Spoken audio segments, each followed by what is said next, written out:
Halo guys, balik lagi ke channelnya Mimin. Gimana kabar teman-teman semua? Semoga baik-baik aja ya. Oke, di video kali ini mari kita lanjutkan review dari drama Nine Puzzles yang makin seru tentunya. Bagaimana kelanjutannya? Ini dia, by Mimin.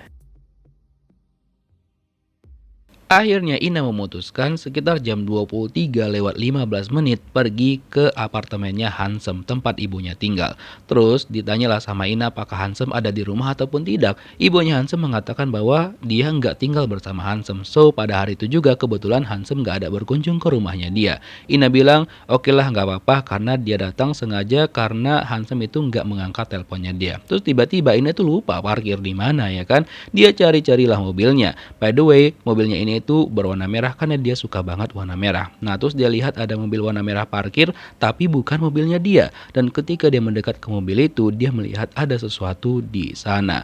Nah, ketika dia intip, ternyata ada seorang perempuan yang sudah kehilangan nyawanya. Lalu dia hubungilah polisi dan tim forensik pun dari kepolisian datang ke sana untuk melakukan pengecekan. Nah, setelah itu jam 23:50 polisi yang lainnya datang ke sana untuk melakukan pengecekan termasuk Kim Hansem. Ternyata perempuan itu adalah si Lee Myung yang tadi ada di bar.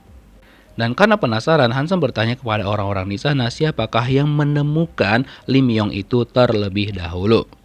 죽었는 데가 있듯이었어? Setelah itu dia datang menemuin Ina dan menuduh Ina lagi lah yang menghabisi nyawa Lim Yong. Terus Ina mengatakan, ya udahlah terserah, yang penting dia datang ke apartemen itu hanya untuk menemui Hansem karena dia nggak angkat teleponnya Ina. Nah setelah itu Ina menunjukkan bahwa dia menemukan potongan puzzle lainnya yang dikirimkan sama dia pada hari itu. Nah tapi ketika dia menjelaskan sama Hansem, lagi dan lagi Hansem tuh belum percaya sama Ina dan menganggap bahwa Ina itulah yang mengarang semuanya. Setelah itu Hansem mengkonfirmasi sama ibunya dan benar dong kalau ibunya bilang bahwa Ina itu datang ke rumahnya mereka sekitar pukul 12 malam. Jadi itu tuh nggak sinkron dengan waktu kehilangan nyawa si Lim Yong itu yang dinyatakan sekitar pukul 9 dan juga 11 malam. Kemudian mereka melakukan pengecekan di CCTV apartemen tersebut tapi belum ada hal yang mencurigakan sama sekali. Cuma ada satu aja, si Myung itu parkir di tempat yang nggak kejangkau sama CCTV. Kemudian Hansem juga mencoba untuk mencari tahu kapan si Ina itu datang. Kan bener nggak yang dibilang sama ibunya dan juga si Ina? Dan bener aja dong, Ina itu nggak berbohong sama sekali. Keesokan harinya, para polisi itu mendatangin apartemennya Lee Myung. Tapi mereka itu masih belum menemukan hal yang aneh bahkan di apartemennya Myung sendiri. Karena semuanya rapi, bersih, dan gak ada satupun tanda-tanda yang menyatakan Lee Myung itu kayak diserang sama seseorang ataupun gimana. Nah setelah itu mereka memutuskan mengecek CCTV lagi di setiap lantai untuk memastikan siapakah pelakunya. Dan Hansem disuruh juga untuk pergi ke bar miliknya Lee Myung. Dan sebelum dia pergi ke sana, dia mengecek tuh laporan yang dibuat sama Ina. Dia dengarkan berkali-kali karena masih belum percaya dengan pernyataan yang dibuat sama Yun Ina. Tapi tetap aja dia nggak bisa membuktikan bahwa Ina adalah pelaku yang sudah melakukan itu kepada Lee Myung. Bahkan Hansem mendatangin kantor psikolog yang biasanya Ina itu konsultasi di sana. Dan dia juga menemuin psikolog yang biasanya tempat Ina curhat, tapi Ibu Lee tidak mau mengatakan sama sekali karena itu informasi pribadi dari kliennya dia. So dia itu nggak mau mengatakan apapun. Walaupun dipaksa sama Hansem, tetap aja Ibu Lee tetap diam. Setelah itu Ina mengetahui bahwa Hansem itu pergi ke tempatnya Ibu Lee. Terus dia bertanya apa tujuannya Hansem. Dan Ina juga memention nih sama Hansem bahwa bukanlah dia pelaku yang sudah menghilangkan nyawa pamannya. Dan dengan munculnya potongan puzzle itu setelah 10 tahun berlalu, Ina menyimpulkan kemungkinan besar ini adalah penghilangan nyawa secara berantai. Tapi lagi dan lagi Hansem nggak percaya dengan Ina. Nah setelah itu dia mampir ke bar miliknya Lee Myung untuk bertanya sama bartender yang ada di sana. Kemudian diceritakan sama dia bahwa ibu Lee Myung itu kemarin sempat bertemu dengan 4 orang pria dan seharusnya manajernya itu tahu siapakah nama orang yang berbicara dengan Lee Myung pada malam itu.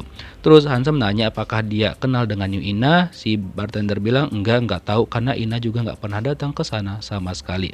Hansem masih aja nggak percaya sama Ina. Dan gongnya ternyata pengunjung yang datang ke barnya Lee Myung, salah satunya adalah Hyun Ho Gun, bosnya Hansem. Nah langsung diinterogasi lah sama Hansem dia. Nah karena dia nggak terima dan juga dituduh sudah melakukan sesuatu itu kepada Lee Myung, jadinya dia marah banget dan meminta mereka untuk mengurus kasus ini dengan sebaik mungkin. Dan dia itu nggak bersalah sama sekali. Nah kemudian ditelepon lagi lah sama Hansem, dengan siapa Pak Hyun Ho Gun itu datang. Nah kata si cewek tadi kayaknya sama polisi juga deh, dan kayaknya badannya agak besar gitu. Dan bosnya Hansem, Pak Yang Jung Ho itu mengaku juga bahwa dia pernah mendatangin bar tersebut. Karena menurut pengakuan dia, orang-orang ataupun dari kepolisian itu banyak banget yang datang ke sana, walaupun hanya sekedar minum aja. Nah beberapa dari mereka yang namanya itu dicurigain yang pernah datang ke sana dan juga berbicara dengan Lee Myung diinterogasi, tapi nggak ada satupun yang menunjukkan tanda-tanda. 무슨 일이냐?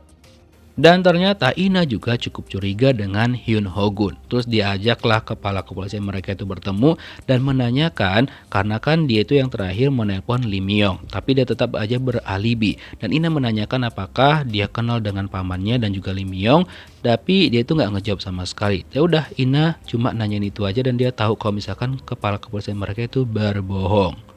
Setelah itu dibalik ke rumahnya dan juga mengecek lagi tuh tentang profil-profil pamannya, tapi dia masih belum bisa menemukan apapun. Keesokan harinya keluarlah berita bahwa di barnya Lee Myung, orang yang baru kehilangan nyawanya itu, banyak banget polisi-polisi yang datang ke sana, sehingga nama kepolisian itu cukup tercoreng. Jadinya Hansem cukup dibenci di kepolisian gara-gara hal tersebut. Nah setelah itu bos mereka si Hyun Go itu menyuruh mereka segera menyelesaikan itu agar nama kepolisian tidak tercoreng lebih jauh lagi. Kalau enggak mereka semua bakal dia pecat. Wadaw. 식구들이랑 의사도 좀 하고.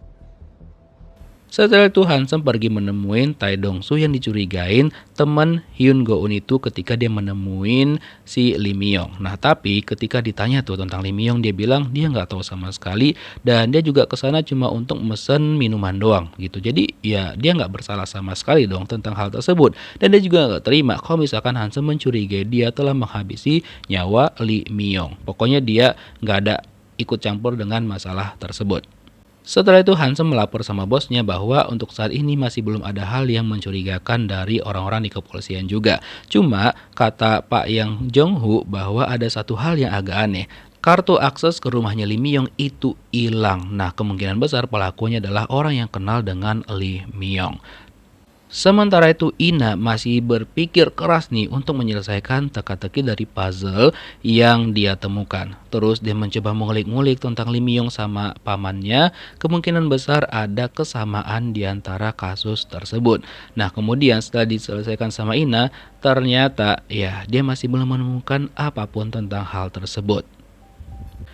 Pas dia balik ke rumahnya, si ART-nya itu kan udah menunggu Ina, dan setelah Ina pulang, dia itu memutuskan untuk pulang walaupun hujan lebat, tapi dia tetap pengen tidur di rumahnya. Nah ketika si bibi ART itu menutup pintunya, Ina tiba-tiba teringat kejadian 10 tahun yang lalu, karena kebetulan ada juga musik yang sama yang didengar Ina pada malam itu.